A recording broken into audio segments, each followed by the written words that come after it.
सुनहरे गोबर की कथा। एक पर्वतीय प्रदेश के महकाए वृक्ष पर सिंधुक नाम का एक पक्षी रहता था। उसकी विष्ठ में स्वर्ण कण होते थे। एक दिन एक व्याध उधर से गुजर रहा था। व्याध को उसकी विष्ठ के स्वर्णमयी होने का ज्ञान नहीं था।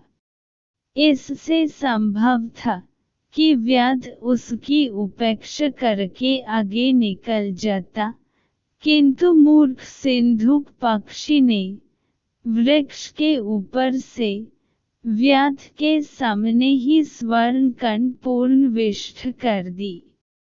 उसे देख व्याध ने वृक्ष पर जल फेल दिया और स्वर्ण के लोभ से उसे पकड़ लिया।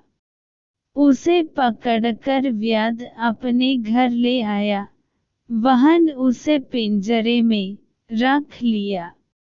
लेकिन दूसरे ही दिन उसे यह डर सताने लगा कि कहीं कोई आदमी पक्षी की विष्ठ के स्वर्णमय होने की बात राजा को बता देगा, तो उसे राजा के सम्मुख दरबार में पेश होना पड़ेगा।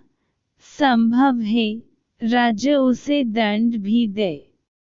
इस भय से उसने स्वयं राजा के सामने पक्षी को पेश कर दिया। राजा ने पक्षी को पूरी सावधानी के साथ रखने की आज्ञा निकाल दी, किंतु राज्य के मंत्री ने राजा को सलाह दी कि इस व्याध की मूर्खतापूर्ण बात पर विश्वास करके उपहास का पात्र न बनो। कभी कोई पक्षी भी स्वर्णमयी विष्ठ दे सकता है, इसे छोड़ दीजिए। राजा ने मंत्री की सलाह मानकर उसे छोड़ दिया।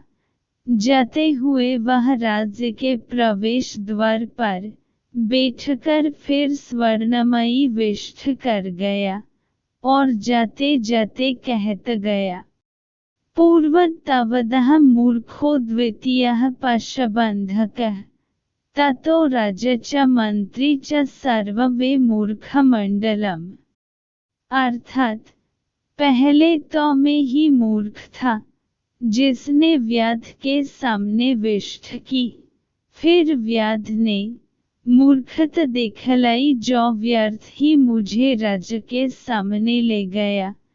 उसके बाद राजा और मंत्री भी मूर्खों के सरताज निकले। इस राज्य में सब मूर्ख मंडल ही एकत्र हुआ है।